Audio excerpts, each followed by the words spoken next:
So yeah, what is up mga kakogs?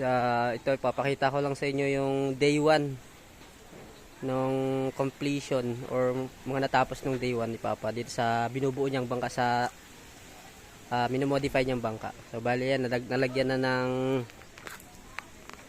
pandagat. Pero hindi pa yan yung pinakang taas ng pandagat niya. Mababawasan pa yan. Then tong pilot house or yung kamarote kung tawagin dito sa amin. Ayan, nilagyan ni Papa ng kahoy dito sa ano. Ayan, nakatornilyo yan. Para matibay.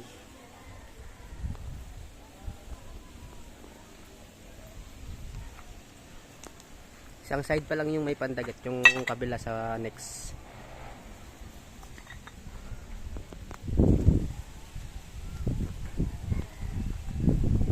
Guys, so puno ng ano yan, ng epoxy yan, marine epoxy.